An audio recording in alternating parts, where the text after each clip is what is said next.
Hi guys, welcome back to my next video. നമ്മൾ ഇന്നിവിടെ നോക്കാൻ പോകുന്നത് തമിഴിലെ ആക്ഷൻ കിങ് അർജുൻ നായകനായിട്ട് എത്തിയിട്ടുള്ള മലയാളത്തിലെ ഏറ്റവും പുതിയ സിനിമയായിട്ടുള്ള വിരുന്ന് എന്ന് പറയുന്ന സിനിമയെ കുറിച്ചിട്ടാണ്. പടത്തിലെ പ്രധാന കാസ്റ്റ് എന്ന് പറയുന്നത് ആക്ഷൻ കിങ് അർജുൻ സർജ, അതുപോലെ നിക്കി ഗൽറാണി, ഗിരീഷ് നെയ്യാർ എന്ന് പറയുന്ന ഒരു വ്യക്തിയുണ്ട്. അയാൾ തന്നെയാണ് ഇതിൻ്റെ പ്രൊഡ്യൂസറും. അതിലേക്ക് ഞാൻ വരാം.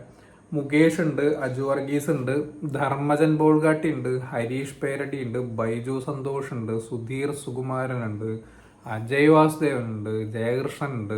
അതുപോലെ തന്നെ ഡയറക്ഷൻ ഫീൽഡിലേക്ക് വരുമ്പോൾ കണ്ണൻ താമരക്കുളാണ് ഡയറക്ഷൻ, പ്രൊഡക്ഷൻ ഗിരീഷ് നെയ്യാർ, ദിനേഷ് പള്ളത്താണ് റൈറ്റർ, റഫീഖ് അഹമ്മദിൻ്റെ ലിറിക്സ്, BK ഹരിനാരായണൻ്റെ ലിറിക്സ്, അതുപോലെ പ്രദീപ് നായരുടെ സിനിമോട്ടോഗ്രാഫി. ഇത്രയ്ക്കൊക്കെയാണ് ബുക്ക് മൈ ഷോയിലൊക്കെ കൊടുത്തിട്ടുള്ള വിവരങ്ങൾ പ്രകാരം ഇതിൻ്റെ ഒരു ക്രൂ എന്ന് പറയുന്നത്. ഈ ഒരു സിനിമയിലേക്ക് കടക്കുന്ന സമയത്ത് ആദ്യം തന്നെ പറയാനുള്ളത്, ഈ വർഷത്തെ എന്നല്ല, ഈ അടുത്ത് കണ്ട മലയാളം സിനിമയിലെ ഏറ്റവും വളരെ മോശപ്പെട്ട സിനിമയായിട്ടാണ് എനിക്ക് പേഴ്സണലി വിരുന്ന് എന്ന് പറയുന്നത് അനുഭവപ്പെട്ടത്.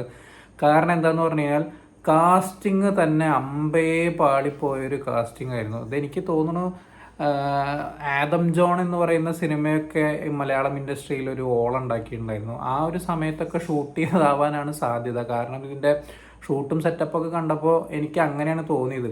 സീരിയലൊക്കെ എടുത്തു വയ്ക്കില്ല, വളരെ ക്ലോസപ്പ് ഷോട്ടുകൾ മാത്രം ഉപയോഗിച്ചുകൊണ്ട് കുറേ സീരിയലുകൾ സാധനങ്ങൾ എടുത്തു വയ്ക്കും.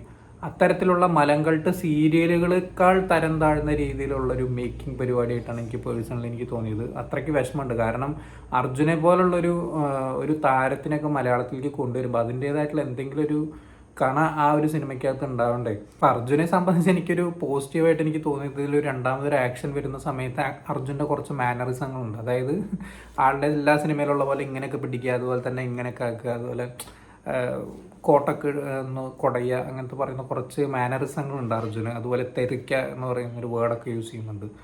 അതൊക്കെ കൊള്ളാമെന്നുള്ളതല്ലാതെ അതും എനിക്ക് തോന്നിയിട്ടുള്ള എന്താണെന്ന് വെച്ചാൽ, അത് അർജുൻ പറഞ്ഞിട്ടുണ്ടാകും അങ്ങനത്തെ ഒരു കുറച്ച് സാധനങ്ങൾ ഇട്ടാൽ നന്നാവും എന്നുള്ളത് പറഞ്ഞതുകൊണ്ട് ചെയ്തതായിരിക്കാം. കാരണം അല്ലാതെ ഈ ഒരു ടീമിന് ഈ ഒരു സിനിമയ്ക്കകത്ത് ഒന്നും ചെയ്യാൻ ഒരു വകുപ്പില്ലാത്തൊരു സ്ക്രിപ്റ്റും ഒരു സിനിമോട്ടോഗ്രാഫി ഒന്നും പറയും വേണ്ട. നമ്മൾ എഡിറ്റ് ചെയ്തൊക്കെ ശരിക്കും നമുക്ക് അറിയും എവിടെയാണ് കട്ട് ചെയ്തിരിക്കുന്നത്, എവിടെയാണ് പ്ലേസ് ചെയ്തിരിക്കുന്നത് എന്നൊക്കെ നമുക്ക് മനസ്സിലാവും.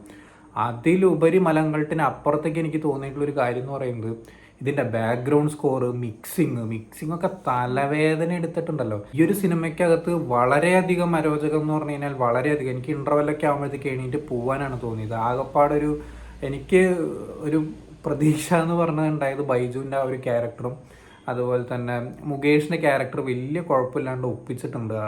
ആൾക്ക് കൊടുത്തതല്ലേ ചെയ്യാൻ പറ്റും, ആൾക്ക് നല്ല എല്ലാവർക്കും.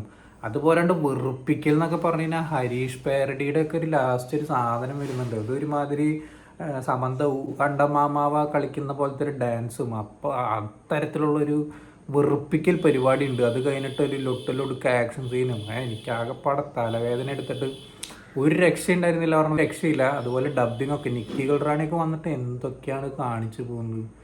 എൻ്റെ പൊന്നെ, മലങ്കൾട്ടെന്നൊന്നും പറഞ്ഞാൽ പോരാ, അതിന് മീതെ നിൽക്കുന്ന പ്രോ അപരാധം. എനിക്ക് അങ്ങനെയാണ് പേഴ്സണലി തോന്നിയിട്ടുള്ളത്. ഇത്രയും പറയുന്നത് എന്താണെന്ന് വെച്ച് കഴിഞ്ഞാൽ, അർജുനെയൊക്കെ കൊണ്ടുവന്നിട്ട് ഇങ്ങനത്തെ ഓരോ സാഹസങ്ങൾ കാണിച്ചു വിടണമെന്നുണ്ടെങ്കിൽ നമിച്ചു, അത്രേ പറയാനുള്ളൂ. അതിനപ്പുറത്തേക്കൊന്നും പറയാനില്ല. എനിക്ക് അതിലും വലിയ ഷോക്കായിട്ടുള്ളതിൻ്റെ ഡയറക്ടർ കണ്ണൻ താമരക്കുളാണ്. ആൾക്ക് അത്യാവശ്യം നല്ല രീതിയിൽ എടുക്കാൻ അറിയാവുന്ന ഒരു മനുഷ്യൻ എന്താണ് ഇങ്ങനെ ചെയ്തതെന്ന് എനിക്ക് മനസ്സിലായില്ല.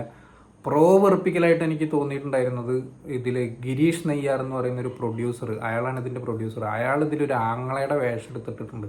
എൻ്റെ പൊന്നെ, ഡയലോഗുകൾ എന്നൊക്കെ പറഞ്ഞു കഴിഞ്ഞാൽ സീരിയലുകൾക്ക് പോലും നാണക്കേട് ഉണ്ടാക്കുന്ന രീതിക്കുള്ള കുറേ ഡയലോഗുകളുണ്ട്. അത് ഇങ്ങേരുടെ എന്നല്ല, ഒരുവിധം ആൾക്കാരുടെ ഒക്കെ അങ്ങനെ തന്നെ. ബാലേട്ട ഇവിടെ വരൂ, ബാലേട്ട ഇവിടെ പോവൂ, ബാലേട്ട എന്നൊക്കെ പറഞ്ഞിട്ട് എന്തൊക്കെയോ പറയുന്ന രീതിയിൽ സീരിയലുകളിൽ പോലും ഞാൻ അങ്ങനെ കേട്ടിട്ടില്ല ഇത്തരത്തിലുള്ള ഡയലോഗുകൾ. ഞാൻ ഏട്ടനൊക്കെ ഇരുന്ന് ചിരിച്ച് ലാസ്റ്റ് നമ്മുടെ കോക്കണ്ണനൊക്കെ പറയുന്ന പോലെ മലങ്കൾട്ടാണെന്ന് അങ്ങോട്ട് സങ്കല്പിച്ച് അങ്ങോട്ട് കാണുക, അപ്പം നമുക്ക് ആസ്വദിക്കാൻ പറ്റും എന്നൊക്കെ പറഞ്ഞ പോലെ തന്നെ ഞാനിരുന്ന് കണ്ടത്.